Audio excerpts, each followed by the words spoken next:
Hello friends, आप सभी का स्वागत है मेरे यूट्यूब चैनल में। आज से मैं शुरू कर रहा हूं छत्तीसगढ़ का सामान्य अध्ययन, जिसमें हम लोग सबसे पहले पढ़ने वाले हैं छत्तीसगढ़ का भूगोल। आज का जो वीडियो है वो छत्तीसगढ़ की स्थिति एवं भौगोलिक विस्तार पर आधारित है, तो वीडियो पर बने रहिएगा। लेकिन वीडियो शुरू करने से पहले आपसे मेरी छोटी सी रिक्वेस्ट, यदि आपने मेरे चैनल को सब्सक्राइब नहीं किया है तो सब्सक्राइब कर लें, ताकि आपको ऐसे ही इन्फॉर्मेटिव वीडियो जो है मिलती रहे। साथ ही साथ कॉपी पेन लेके बैठना है आपको। यहाँ पर जो भी नोट्स बता रहा हूँ आप उसको नोट कर सकते हैं और दोबारा आप क्या कर सकते हैं, पढ़ सकते हैं। ठीक है, तो देखते हैं आज का जो वीडियो है। तो यहाँ आज हम लोग जो पढ़ने वाले हैं वो क्या पढ़ने वाले हैं, छत्तीसगढ़ की स्थिति एवं भौगोलिक विस्तार। स्थिति मतलब ये होता है कि पूरे विश्व में छत्तीसगढ़ कहाँ पर है वो हम लोग जानेंगे, और उसका विस्तार कहाँ से कहाँ तक है ये आज हम लोग ये जानने वाले हैं। ठीक है, उससे पहले थोड़ा सा हम लोग छत्तीसगढ़ का नामकरण समझ लेते हैं। पहले किन किन नामों से जाना जाता था और अब क्या नाम है। अब तो छत्तीसगढ़ है, उससे पहले किन किन नामों से जाना जाता था, तो ये भी एग्ज़ाम में पूछता है। तो सबसे पहले हम लोग देखेंगे दक्षिण कोसल। छत्तीसगढ़ को दक्षिण कोसल नाम से जाना जाता था, और कौन से काल में ये जाना जाता था, रामायण काल में, है ना। दक्षिण कोसल की जो राजधानी थी वो क्या था, श्रावस्ती। ये आपको थोड़ा सा याद रखना है ना। रामायण काल में छत्तीसगढ़ को किस नाम से जाना जाता था, दक्षिण कौशल, ये याद रखना है। अगला जो है चेदीसगढ़। महाजनपद काल में छत्तीसगढ़ चेदी महाजनपद के अंतर्गत आता था। चेदिस वंशीय राजाओं का शासन था, इसलिए छत्तीसगढ़ को चेदिसगढ़ से भी जाना जाता था। ठीक है, तीसरा है छत्तीसगढ़। छत्तीसगढ़ नाम कैसे पड़ा, है ना। तो कलचुरी काल में छत्तीसगढ़ को 18 गढ़ में बांटा गया था, इसीलिए इसी के हिसाब से इसका नाम छत्तीसगढ़ पड़ा होगा, ऐसा लोगों का मान्यता है। ठीक है, तो वर्तमान में इसी के हिसाब से छत्तीसगढ़ नाम जो है पड़ा हुआ है। तो ये तीन नाम आपको याद रखना है, क्योंकि एग्ज़ाम में पूछा जाता है। पहला दक्षिण कोसल, दूसरा चेदीसगढ़, तीसरा जो है क्या है, छत्तीसगढ़। ठीक है, इसके अलावा छत्तीसगढ़ शब्द का प्रयोग कहाँ कहाँ किया गया है पुराने समय में, उसके बाद छत्तीसगढ़ बना है, उससे भी संबंधित जानकारी आपको पता होना चाहिए, है ना। तो सबसे पहले यहाँ पर देखिए दलपत राव, है ना, कई बार एग्जाम में पूछा गया है। दलपत राव जो है खैरागढ़ के राजा, है ना, लक्ष्मी निधि राय के दरबारी कवि थे। तो उन्होंने सबसे पहले अपनी रचना में छत्तीसगढ़ शब्द का प्रयोग किया, और ये 1487 ईस्वी के आसपास। तो ये इसको याद रखना है ना। तो दलपत राव किसके दरबारी कवि थे, ये एग्जाम में आता है। तो वो थे लक्ष्मी निधि राय, है ना। और लक्ष्मी निधि राय कहाँ के शासक थे, तो वो थे खैरागढ़ के। ठीक है, उसके बाद आ जाओ गोपाल मित्र लिखा हुआ है, सॉरी ये मिश्र है ना। तो ये भी कई बार एग्जाम में पूछा गया है। इनकी रचना का नाम क्या है, खूब तमाशा, कई बार परीक्षा में पूछा गया है।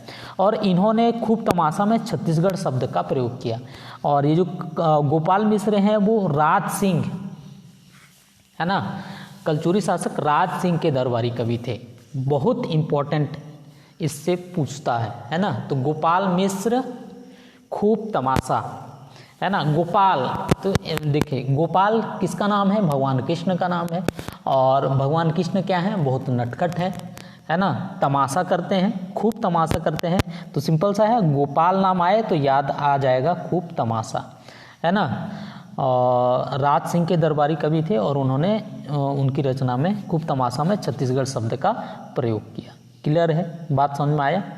ठीक है, उसके बाद शासकीय रूप से, मतलब सरकारी दस्तावेजों में सबसे पहले किसने छत्तीसगढ़ शब्द का प्रयोग किया, तो ये भी एग्जाम में आता है। तो वो थे जेटी ब्लंट, है ना। तो ये आपको याद रखना है, छत्तीसगढ़ शब्द का प्रयोग सबसे पहले करने वाले अधिकारी कौन थे, जेटी ब्लंट।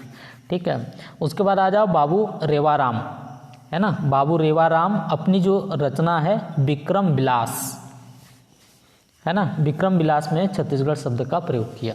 तो ये छत्तीसगढ़, इसके बाद जो है इसका नामकरण धीरे धीरे क्या होते गया, छत्तीसगढ़ होते गया। तो यहाँ पर जितनी भी मैंने मतें बताई हैं उसको आपको क्या करना है, ध्यान रखना है। ठीक है, आगे बढ़ते हैं। अब देखते हैं हम लोग छत्तीसगढ़ की स्थिति। देखिए, छत्तीसगढ़ की स्थिति को यदि आप समझना चाहते हैं तो उससे पहले आपको समझना होगा भारत की स्थिति, है ना। स्थिति कैसे बताते हैं, है ना।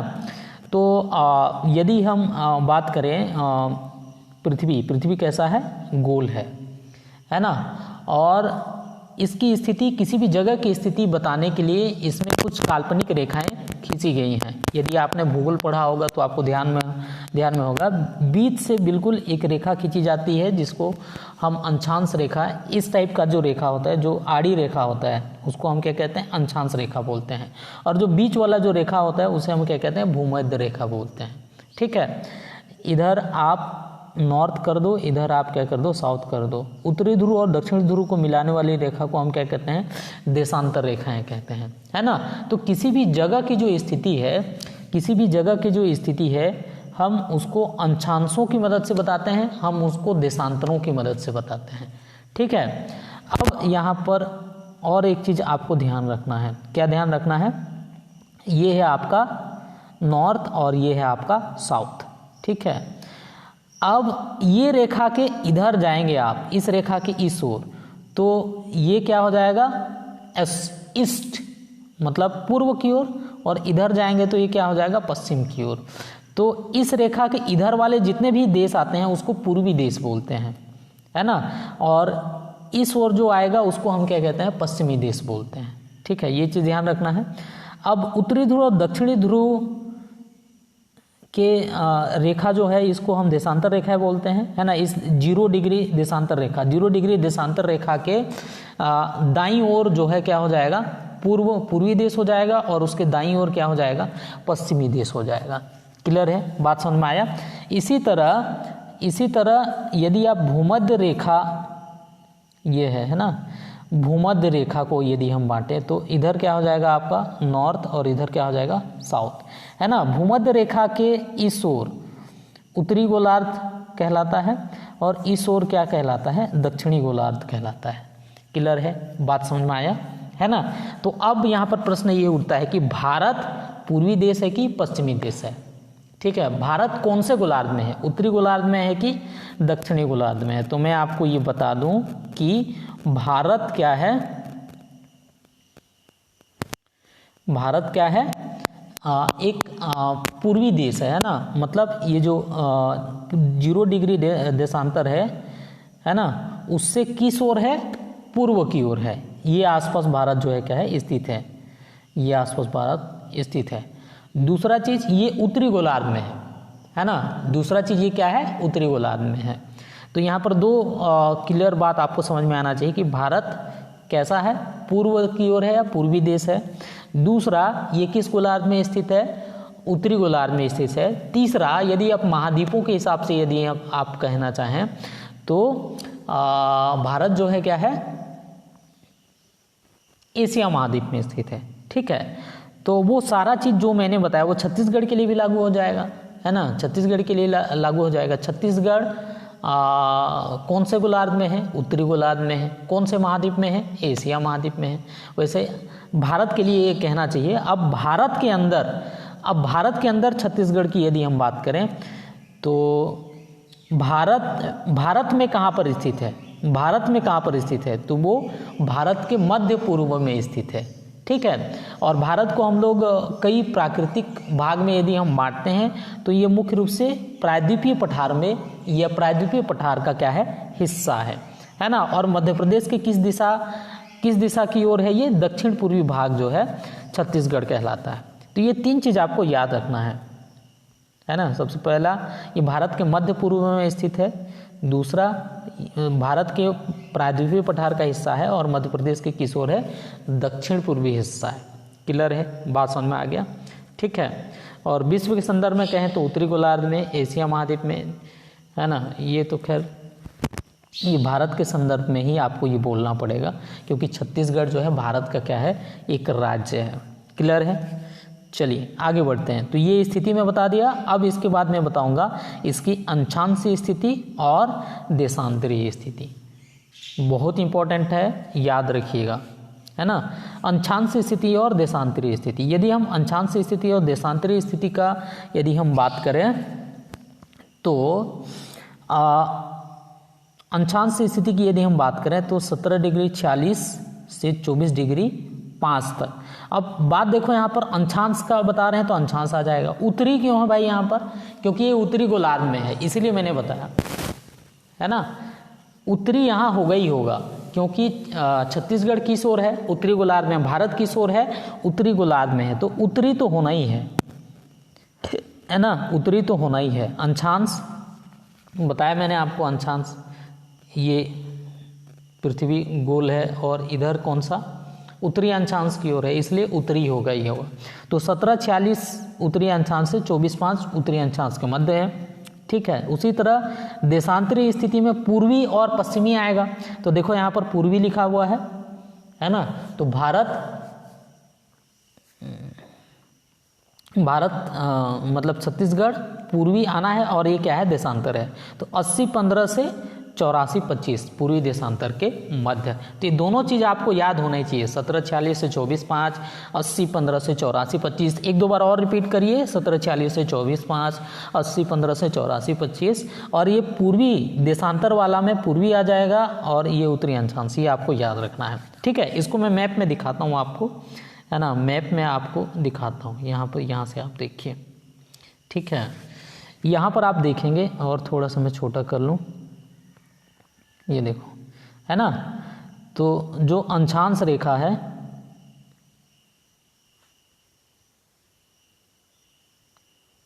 तो ये इतना में आएगा, है ना। जो अंशांश रेखा है, ये देखो, ये वाला रेखा, ये अंशांश रेखा है, ये, है ना। तो ये है आपका 1746 और ये क्या है, 24.5। क्लियर है, 1746, 24.5। तो 1746 जो छत्तीसगढ़ का दक्षिणी भाग है, याद रखिएगा, छत्तीसगढ़ का दक्षिणी भाग है, और ये कौन से जिला में पड़ता है, सुकमा में, है ना। और ये जो 24 भाग है वो छत्तीसगढ़ का उत्तरी भाग में पड़ता है, और ये कौन से जिला में पड़ता है, बलरामपुर में, है ना, 24.5 जहाँ पर पड़ता है। तो छत्तीसगढ़ का सबसे उत्तरवर्ती जिला कौन सा हो जाएगा, बलरामपुर। छत्तीसगढ़ का सबसे दक्षिणवर्ती जिला कौन सा हो जाएगा, सुकमा हो जाएगा, ठीक है। इसी तरह देशांतरी स्थिति की यदि हम बात करें तो देशांतरी स्थिति में ये ऐसे आएगा, ये ऐसे आएगा, ठीक है। देशांतरी स्थिति की यदि हम बात करें तो देशांतरी स्थिति की यदि आप बात करोगे तो ये जो 80-15 है ना, ये यहाँ पर पड़ता है 80-15, और यहाँ पर जो पड़ता है वो क्या है, 84-25, ठीक है। तो 80-15 कौन से ज़िले में पड़ता है, तो वो पड़ता है आपका बीजापुर में, बहुत इंपॉर्टेंट है। मतलब छत्तीसगढ़ का सबसे पश्चिमवर्ती जिला वो क्या है, बीजापुर है। और छत्तीसगढ़ का ये 84-25 पड़ता है कहाँ पर, जसपुर में। छत्तीसगढ़ का सबसे पूर्ववर्ती जिला है ना, वो कौन सा है, जसपुर है ना। यदि मैं पूर्व से पश्चिम को यहाँ से ऐसे मिलाऊँ तो इसकी जो टोटल लंबाई जो होता है वो होता है 435 किलोमीटर। एग्ज़ाम में आता है, याद रखिएगा।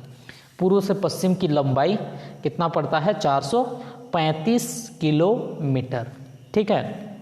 इसके अलावा यदि यहाँ जो अंशांश रेखा है, उत्तर से दक्षिण को यदि हम मिलाएं तो ये लगभग 700 से 800 किलोमीटर में, लगभग में याद रखो 700 किलोमीटर, मतलब 700 किलोमीटर उत्तर से दक्षिण ज़्यादा है, और इसका लगभग ठीक आधा या 800 किलोमीटर लगभग मान सकते हो इसको, 700 से 800, तो लगभग आधा जो है 435 किलोमीटर पूर्व से पश्चिम की लंबाई है, ठीक है। क्लियर है, बात समझ में आया, है ना। इसके अलावा आपको जो ध्यान रखना है वो क्या याद रखना है कि छत्तीसगढ़ से, है ना, छत्तीसगढ़ से दो रेखाएं, एक तो कर्क रेखा, है ना, कर्क रेखा होकर गुजरती है, और भारत की मानक समय रेखा। जो कर्क रेखा है वो 23.5 अंश ये जो है होकर गुजरती है ना। तो ये भी एग्जाम में आता है, कर्क रेखा किन किन जिलों से होकर गुजरती है। तो कर्क रेखा की यदि हम बात करें तो ये मुख्य रूप से 4 जिलों से होकर गुजरती है। अभी हाल ही में इसी साल नया जिला बना है, एक तो हो गया आपका मनेंद्रगढ़, चिरमिरी, भरतपुर, ठीक है, ये नया जिला है। कोरिया, सूरजपुर और बलरामपुर, ये आपको याद रखना है ना। तो ये आपको याद रखना है। मन को सूरबल, ऐसा कुछ याद कर लो या कुछ बना लीजिए, है ना। मन को सूरज राम भाई, या मन को सूरज बल राम भाई, है ना। कुछ भी याद करके, ये 4 जिला है, उत्तरवर्ती जिला जो है कर्क रेखा इनमें से होकर गुजरती है। उसके बाद मानक समय रेखा की यदि हम बात करें तो भारत की जो मानव समय रेखा है वो कितना है, 82.5 अंश पूर्वी देशांतर। तो ये कई बार प्रश्न एग्जाम में पूछा गया है। ये भी छत्तीसगढ़ से होकर गुजरती है। और ये कितने ज़िले से होकर गुजरती है, तो टोटल कितने ज़िले हैं, 8 ज़िले। ये पूरा आपको याद करना पड़ेगा। कोई ट्रिक बना लीजिए, है ना, कोई ट्रिक बना लीजिए तो याद हो जाता है। मनेंद्रगढ़ जो पहला ज़िला बना, मतलब इस साल बना है, वो कोरिया में भी हो है, सूरजपुर में भी ये होकर गुजर रही है। कोरबा, जांजगीर चांपा, महासमुंद, बलौदाबाजार, गरियाबंद। ठीक है, तो इतना चीज़ आपको क्या करना है, याद रखना है। टोटल कितने ज़िले हैं, 8। कुछ बना लीजिए, मन को सूरज, या मन सूर को जान महा बैल गरिया रहा है, कुछ भी बना दो, कुछ भी बना के याद करना है। मुझे तो याद है ना, ऐसे ही याद है, लेकिन एग्ज़ाम में होता है तो कन्फ्यूजन होता है, इसलिए थोड़ा सा आप याद अच्छे से कर लीजिए। ठीक है, तो देखिए वीडियो काफ़ी लंबा हो गया। जो बचा है उसको मैं अगले वीडियो में समझाऊंगा। ये कुछ और चीज़ बच गया है, इसको मैं अगले वीडियो में समझाऊंगा। तो वीडियो पर बने रहिएगा, नोट कर लीजिए जितना भी सारा चीज़ है। और किताब है आपके पास तो बहुत अच्छी बात है ना, किताब से पढ़िए, लेकिन नोट्स को भी आपको ध्यान में रखना है। तो उम्मीद करता हूँ वीडियो आपको समझ में आया होगा। आप सभी लोगों का बहुत बहुत धन्यवाद। वीडियो को लाइक और शेयर करना मत भूलिएगा।